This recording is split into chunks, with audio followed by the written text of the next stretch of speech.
Ukraine का रूस पर सबसे बड़ा ड्रोन हमला हुआ है। यूक्रेन ने सबसे बड़े हमले का दावा किया है। ड्रोन हमले में रूस के 40 से ज्यादा विमान तबाह हो चुके हैं। ड्रोन हमले में रूस के A-50, Tu-95 और Tu-22 और M3 विमानों को निशाना बनाया है।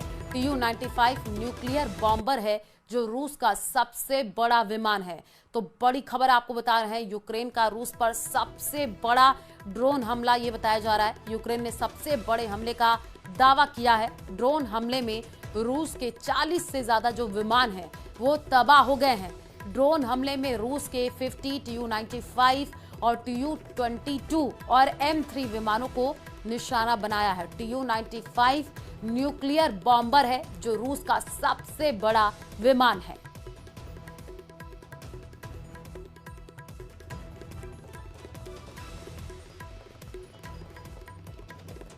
ये बड़ी खबर आपको इस वक्त बता रहे हैं।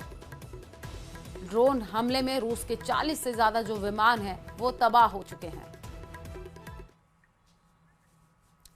रूस अब यूक्रेन पर पूरी तरह से कब्जा करने के लिए अंधाधुंध हमले कर रहा है। हालात ये हो गए हैं कि अब जेलेंस्की ने भी अमेरिका समेत तमाम नेटो देशों से कह दिया है कि अगर रूस को नहीं रोका तो पुतिन का रूस कई नेटो देशों पर भी कब्जा कर लेगा। कुछ वॉर एक्सपर्ट्स का दावा है कि पुतिन पूरे यूक्रेन को निगलने जा रहे हैं। ये रिपोर्ट देखिए।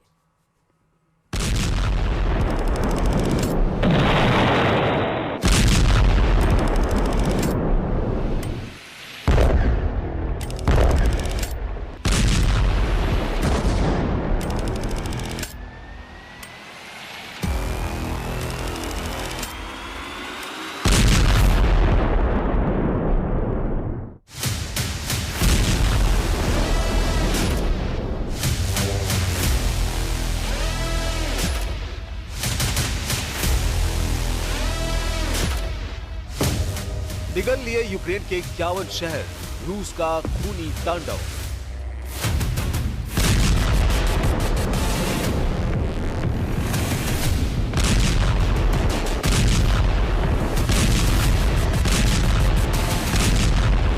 लगभग 1200 से ज्यादा दिन की जंग में रूस ने यूक्रेन के लगभग 21% से ज्यादा इलाके पर कब्जा कर लिया है। लेकिन उसके बाद भी पुतिन की रूसी सेना रुकने का नाम नहीं ले रही। तुर्की में सीज फायर को लेकर हुई मीटिंग में कोई भी नतीजा नहीं निकला। राष्ट्रपति ट्रंप ने पूरा जोर लगाया कि किसी तरह से रूस और यूक्रेन के बीच सीज फायर हो जाए, लेकिन हुआ उल्टा। अब पुतिन की रूसी सेना ने यूक्रेन के 51 से ज्यादा शहरों पर चुन चुनकर हमले शुरू कर दिए हैं। पिछले 24 घंटे में पुतिन के सख्त आदेश पर रूसी सेना ने 24 घंटे के अंदर यूक्रेन पर 528 से ज्यादा धमाके किए हैं। दावा किया जा रहा है कि रूस ने बैलिस्टिक मिसाइलों, शाही ड्रोन और क्रूज मिसाइलों से यूक्रेनी शहरों पर कयामती हमले किए हैं। रूस ने हवाई और जमीनी दोनों हमलों को काफी तेज कर दिया है। वॉर एक्सपर्ट्स के मुताबिक सीज फायर वार का बेनतीजा निकलने के बाद से यूक्रेन पर रूस ने 40% से ज्यादा हमले अब तक किए हैं। कुछ रिपोर्ट्स में दावा किया गया है कि अब पुतिन आधे यूक्रेन पर नहीं बल्कि पूरे यूक्रेन पर कब्जा करने की कोशिश में लगे हैं। इधर जेलेंस्की को ट्रंप की तरफ से मिला जंगी धोखा पूरे यूक्रेन पर भारी साबित हो रहा है। नहीं रुकेगी जंग, यूक्रेन के 5 प्रांतों पर कब्जा। रूस यूक्रेन युद्ध को 3.5 साल होने जा रहे हैं। अमेरिका के राष्ट्रपति डोनाल्ड ट्रंप भले ही कहते रहे हों कि वो युद्ध रुकवा देंगे, लेकिन पुतिन ने कभी भी ट्रंप को सीरियसली नहीं लिया। पुतिन का मिशन पूरी तरह से यूक्रेन पर फोकस है। यही वजह है कि रूस 1200 दिन से ज्यादा की जंग में यूक्रेन को धुआं कर चुका है। पिछले 24 घंटे में जिस तरह से खौफनाक और खूनी हमले रूस ने यूक्रेन पर किए हैं, उसने जेलेंस्की की बोलती बंद कर दी है। यूक्रेन के 51 से ज्यादा शहरों और गांवों पर भीषण हमला किया है। इस हमले में 20 से ज्यादा लोगों की जान चली गई और कई घायल हो गए। यूक्रेनी राष्ट्रपति व्लादिमीर जेलेंस्की ने इस हमले की निंदा करते हुए एक तीखा बयान जारी किया और अंतर्राष्ट्रीय समुदाय से तत्काल कार्रवाई की मांग की। जेलेंस्की ने ट्वीट कर कहा, हमारी आपातकालीन टीमें लगातार जमीन पर काम कर रही हैं। जहां जरूरत है वहां लोगों को राहत दी जा रही है। जेलेंस्की ने लिखा, रूसी हमले की भयावहता का अंदाजा इसी से लगाया जा सकता है कि रूस ने एक ही रात में लगभग 300 हमलावर ड्रोन से अटैक किए हैं। इसमें अधिकांश ईरान निर्मित शाहिद 136B ड्रोन थे, जिन्होंने यूक्रेनी इलाकों को तबाह किया है। इसके साथ ही रूस ने करीब 70 बैलिस्टिक और क्रूज मिसाइलों से विभिन्न शहरों पर हमला किया। यूक्रेनी वायुसेना के मुताबिक रूस ने 14 इस्कंदर M और KN-23 बैलिस्टिक मिसाइलों से हमले किए हैं। इसके अलावा 250 हमलावर शाहिद ड्रोन से हमले किए गए हैं। यूक्रेनी सेना का दावा है कि उसने यूक्रेन की 6 बैलिस्टिक मिसाइलों और 128 ड्रोन को मार गिराया। रूसी हमलों से यूक्रेन की राजधानी कीव समेत Zhytomyr, Khmelnytskyi, Ternopil, Chernihiv, Sumy, Odesa, Poltava, Dnieper, Mykolaiv, Kharkiv और चरकासी क्षेत्र में भारी नुकसान हुआ है। And you guys, you and your team deal with a very stubborn Vladimir Putin. Do you look and Zelensky? Yeah. But do you look at this Very conflict stubborn Zelensky too. any differently now? Like, do you look at this and see Putin as the good guy or the bad guy? So I've known him very well. आबादी नहीं, पूरे Ukraine पर कब्जा। UN के मुताबिक 3.5 साल की जंग में 30 लाख यूक्रेनी अपने ही देश में दूसरे ठिकानों पर जा चुके हैं, जबकि 60 लाख से ज्यादा यूक्रेनी विदेशों में शरण लिए हुए हैं। इधर पुतिन ने अमेरिका और यूक्रेन को साफ कह दिया है कि अगर सीज फायर चाहते हो तो यूक्रेन के कम से कम 5 प्रांत रूस के हवाले कर दो। हम आपको बता दें, रूस ने इन इलाकों पर हमले तेज कर दिए हैं जिन पर वो कब्जा करना चाहता है। अब आप ये जान लीजिए पुतिन सीज फायर किस शर्त पर करना चाहते हैं। रूसी सूत्रों के मुताबिक रूस ने यूक्रेन से 5 प्रांत देने को कहा है। रूस जिन 5 जगहों से यूक्रेन की आर्मी को हटाने पर तुला है वे हैं डोनेस्क, खेरसोन, खार्किव, ज़पोरिजिया और लुहांस्क। डोनेस्क एरिया में रशियन बोलने वालों का प्रतिशत ज्यादा है, जो खुद को रूस के करीब मानते हैं। आखिरी सेंसस के मुताबिक डोनेस्क की लगभग 75% जनसंख्या रूसी बोलती है। वे कल्चरली भी रूस से जुड़े हुए हैं। इसके अलावा साल 2014 में क्रीमिया के रूस में विलय के बाद यहाँ के लोग खुलकर मॉस्को के सपोर्ट में आने लगे। यूक्रेनी सेना और रूसी सपोर्टरों के बीच भारी जंग भी हो चुकी है। यूक्रेन का सर्वनाश, पुतिन के सीरियल अटैक शुरू। रूसी मिसाइलों के हमले, रूसी फाइटर जेट के हमले, रूसी ड्रोन के हमले, रूसी टैंक, तोप, रॉकेट से हमले यूक्रेनी सेना पर बेहद भारी पड़े हैं। इजराइल ने नए सिरे से हवाई हमले कर 3 देशों में कोहराम मचा दिया है। सीरिया में इजराइल ने 2 मिसाइल बेस पर बम बरसाए हैं। यमन में सना एयरपोर्ट पर इजराइल ने मिसाइलों के धमाके किए हैं। उधर लेबनान में हिजबुल्लाह के टॉप कमांडर मोहम्मद अली जमूल को इजराइल ने मार गिराया है। अमेरिका ईरान की एटमी डील फाइनल हो उससे पहले इजराइल के हमले तेज होने से ट्रंप की टेंशन बढ़ गई है। वहीं ईरान ने इजराइल से सीधे भिड़ने की तैयारियां शुरू कर दी हैं। तो क्या खाड़ी में ट्रंप डबल युद्ध शुरू करने जा रहे हैं?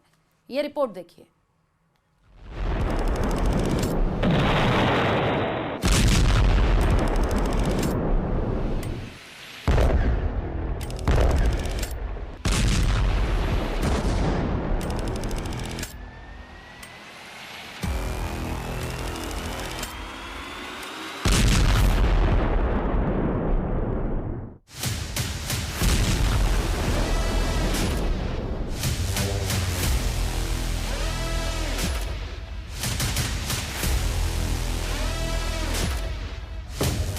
निगल लिए यूक्रेन के 51 शहर, रूस का खूनी तांडव।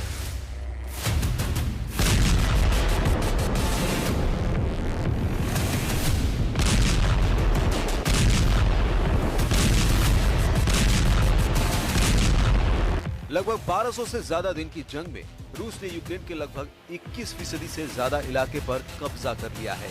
लेकिन उसके बाद भी पुतिन की रूसी सेना रुकने का नाम नहीं ले रही है। तुर्की में सीज फायर को लेकर हुई मीटिंग में कोई भी नतीजा नहीं निकला। राष्ट्रपति ट्रंप ने पूरा जोर लगाया कि किसी तरह से रूस और यूक्रेन के बीच सीज फायर हो जाए, लेकिन हुआ उल्टा। अब पुतिन की रूसी सेना ने यूक्रेन के 51 से ज्यादा शहरों पर चुन चुनकर हमले शुरू कर दिए हैं। पिछले 24 घंटे में पुतिन के सख्त आदेश पर रूसी सेना ने 24 घंटे के अंदर यूक्रेन पर 528 से ज्यादा धमाके किए हैं। दावा किया जा रहा है कि रूस ने बैलिस्टिक मिसाइलों, शाहिद ड्रोन और क्रूज मिसाइलों से यूक्रेनी शहरों पर कयामती हमले किए हैं। रूस ने हवाई और जमीनी दोनों हमलों को काफी तेज कर दिया है। वॉर एक्सपर्ट्स के मुताबिक सीज फायर वार्ता बेनतीजा निकलने के बाद से यूक्रेन पर रूस ने 40% से ज्यादा हमले अब तक किए हैं। कुछ रिपोर्ट्स में दावा किया गया है कि अब पुतिन आधे यूक्रेन पर नहीं बल्कि पूरे यूक्रेन पर कब्जा करने की कोशिश में लगे हैं। इधर जेलेंस्की को ट्रंप की तरफ से मिला जंगी धोखा पूरे यूक्रेन पर भारी साबित हो रहा है। नहीं रुकेगी जंग, यूक्रेन के 5 प्रांतों पर कब्जा। रूस यूक्रेन युद्ध को 3.5 साल होने जा रहे हैं। अमेरिका के राष्ट्रपति डोनाल्ड ट्रंप भले ही कहते रहे हों कि वो युद्ध रुकवा देंगे, लेकिन पुतिन ने कभी भी ट्रंप को सीरियसली नहीं लिया। पुतिन का मिशन पूरी तरह से यूक्रेन पर फोकस है। यही वजह है कि रूस 1200 दिन से ज्यादा की जंग में यूक्रेन को धुआं कर चुका है। पिछले 24 घंटे में जिस तरह से खौफनाक और खूनी हमले रूस ने यूक्रेन पर किए हैं, उसने जेलेंस्की की बोलती बंद कर दी है। यूक्रेन के 51 से ज्यादा शहरों और गांवों पर भीषण हमला किया है। इस हमले में 20 से ज्यादा लोगों की जान चली गई और कई घायल हो गए। यूक्रेनी राष्ट्रपति व्लादिमीर जेलेंस्की ने इस हमले की निंदा करते हुए एक तीखा बयान जारी किया और अंतर्राष्ट्रीय समुदाय से तत्काल कार्रवाई की मांग की। जेलेंस्की ने ट्वीट कर कहा, हमारी आपातकालीन टीमें लगातार जमीन पर काम कर रही है। जहां जरूरत है वहां लोगों को राहत दी जा रही है। जेलेंस्की ने लिखा, रूसी हमले की भयावह। बकरीद को लेकर मचे सियासी बवाल पर बागेश्वर धाम के धीरेन्द्र शास्त्री ने बड़ा बयान दिया है। उन्होंने कहा कि वो पशु बलि या बकरा ईद जैसे अनुष्ठानों का समर्थन नहीं करते हैं। आगे उन्होंने कहा कि अगर किसी की जान नहीं बचा सकते तो किसी की जान लेने का अधिकार भी हमें नहीं है। यह रिपोर्ट देखिए।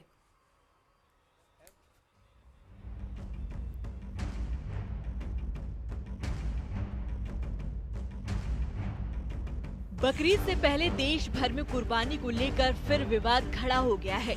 मध्य प्रदेश के छतरपुर में बागेश्वर धाम के धीरेन्द्र कृष्ण शास्त्री ने कुर्बानी पर सवाल उठा दिया है और किसी भी जानवर की बलि को हिंसा बताते हुए इसका विरोध किया है। जीव हिंसा किसी भी संप्रदाय में, किसी भी कल्चर में, किसी भी संस्कृति में, किसी भी मजहब में है, निश्चित रूप से वो निंदनीय है। वो किसी भी प्रकार से हो, हम बलि प्रथा के पक्ष में नहीं हैं। इस प्रकार से हम बकरीद के भी पक्ष में नहीं हैं। हम किसी को अगर जीवित नहीं कर सकते हैं तो मारने का अधिकार भी किसी को भी नहीं है। इसके सब्स्टिट्यूशन है, उस वक्त कोई ऐसी व्यवस्था रही होगी जब बकरे की कुर्बानी दी गई होगी। तो अब लेकिन उपाय हैं, उपचार हैं। अब समय बहुत बदला है, हम सब सभ्य हैं, सुशिक्षित हैं, इसलिए हमें लगता है जीव हिंसा को रोकना चाहिए। वहीं हैदराबाद में बीजेपी नेता टाइगर राजा सिंह भी इसे लेकर मुखर हैं और उन्होंने तो हैदराबाद के कुछ हिस्सों का नाम लेते हुए सोशल मीडिया एक्स साइट पर पोस्ट किया कि इन इलाकों में खुलेआम गाय के बछड़ों की बिक्री हो रही है। उन्होंने इसे बकरीद से भी जोड़ दिया और दावा किया कि उन्होंने खुद इन इलाकों का दौरा किया है और देखा कि गाय के बछड़ों को बेचा जा रहा है। उन्होंने पुलिस से एक्शन की मांग की, नहीं तो चेतावनी दी कि मामला आगे बढ़ सकता है। साथ ही विश्व हिंदू परिषद ने भी कुर्बानी को एक बर्बर परंपरा करार दिया।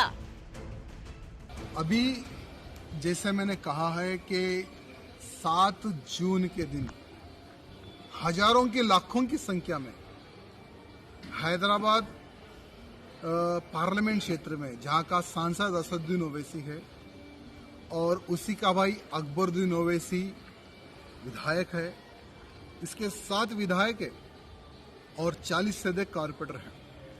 इन्हीं के विधानसभाओं में, इन्हीं के डिवीजन में किस प्रकार से जो खेती में काम आने वाले बहुत ही सुंदर, अच्छे, हेल्दी नंदी भगवान, जिसको हम भगवान कहते हैं और ये लोग बैल कहते हैं, किस तरह से बकरीद के दिन काटने के लिए खुलेआम रोड पर बेचा जा रहा है। इस वर्ष ईद पर 2 करोड़ मासूम पशुओं की कुर्बानी दी जाएगी, यह आशंका व्यक्त की जा रही है। संपूर्ण देश में बेचैनी है। पूरे देश को अनुभव है कि बकरीद के अवसर पर कितनी ही सड़कें खून से रंग जाती हैं। मांस और खून जगह जगह बिखरा पड़ा होता है। कितने ही नाले जाम हो जाते हैं मांस के टुकड़ों के कारण से, और कितनी ही नदियों का रंग बदल जाता है, इतना खून उन नदियों के अंदर बह जाता है। मामले ने तूल तब पकड़ा जब ऑल इंडिया इमाम एसोसिएशन के अध्यक्ष मौलाना साजिद रशीदी ने जवाबी बयान दिया कि कुर्बानी मुसलमानों की आस्था से जुड़ी है और देश के कई मंदिरों में भी बलि दी जाती है। साथ ही उन्होंने आरोप लगाया कि कुछ लोग जानबूझकर हिंदू मुस्लिम के नाम पर देश को बांटने की कोशिश कर रहे हैं। विश्व हिंदू परिषद की तरफ से एक प्रेस रिलीज देखी जिसमें उन्होंने हमारी कुर्बानी को क्रूरता और हिंसा जैसे शब्दों से व्याख्यात किया है। मैं उनको बता देना चाहता हूं, यह हमारी आस्था है और कुरान में कई जगह कुर्बानी का जिक्र है और आप अगर सही से वेद पढ़ लेते तो आपको अंदाजा होता कि बलि आपकी यहां भी महत्व रखती है। ये राजनीति इसी तरह से जानबूझकर की जाती है ताकि विकास से संबंधित सवाल नहीं पूछे जाएं। मेरी सड़क क्यों नहीं बनी ये पूछने की टाइम ही नहीं हो, वो नैरेटिव में आए ही नहीं। नौकरी क्यों नहीं लगी ये बात ही ना हो। ये इस तरह के मुद्दे जानबूझकर उठाए जाते हैं। कोई भी वो उठाए, वो जानबूझकर उठाता है ताकि असली मुद्दों से इस देश का और पश्चिम बंगाल का ध्यान हटाकर इसी तरह की नफरत की राजनीति में लगाया जाए। कुर्बानी एक ऐसा मामला है जो मुसलमानों के लिए परंपरा और आस्था से जुड़ा है, तो पर्यावरण प्रेमियों के लिए बेजुबान की आस्था के नाम पर हत्या करने से जुड़ा है, जबकि सियासत के लिए मजहबी टकराव का मुद्दा है। Bureau report, news 18। और चलिए फिलहाल इस बुलेटिन में इतना ही। बाकी खबरों के लिए आप देखते रहिए न्यूज़ 18 राजस्थान। नमस्कार।